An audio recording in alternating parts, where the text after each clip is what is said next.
Wer geht in dem oder zum Supermarkt? Supermarket में या supermarket को कौन जा रहा है? Okay, wer fährt nach Wien? Wien कौन जा रहा है? wer kocht das Essen heute? आज खाना कौन पका रहा है? wer bringt das Kind zur Schule? बच्चे को स्कूल से कौन ला रहा है? wer geht in den Park spazieren? सैर के लिए पार्क में कौन जा रहा है? wer ist gerade beim Zahnarzt? अभी डॉक्टर के पास कौन है? wer holt Klaus vom Bahnhof ab? Klaus को बानव से कौन पिक करेगा? wer geht heute zum Elternsprechtag?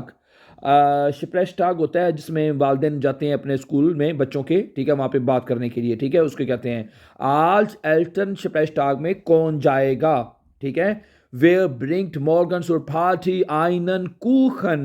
कल पार्टी में केक कौन लेकर आएगा? wer bringt morgen zur Party einen Kuchen? ठीक है। Wer ist krank? बीमार कौन है? Wer fehlt heute? आज मिस कौन है, यानी कि फेल्ड कौन रह गया है? Wer fehlt heute? कौन, ठीक है। और wer schläft in Wohnzimmer? Wohnzimmer में कौन सो रहा है, ठीक है। Wer ist in Badezimmer? बादेसिमर में कौन है, यानी कि वो बादेसिमर होता है आपका नहाने वाला जो बाथरूम है, उसमें कौन है बादेसिमर में।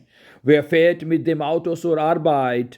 गाड़ी के में काम पर कौन जा रहा है? wer fährt कौन जा रहा है? mit dem Auto गाड़ी के साथ, zur Arbeit काम पर गाड़ी पे कौन जा रहा है? wer ist dafür zuständig? है wer ist कौन है? dafür इसके लिए, zuständig का मतलब होता है रिस्पॉन्सिबल, इसका रिस्पॉन्सिबल या इसका जिम्मेदार कौन है?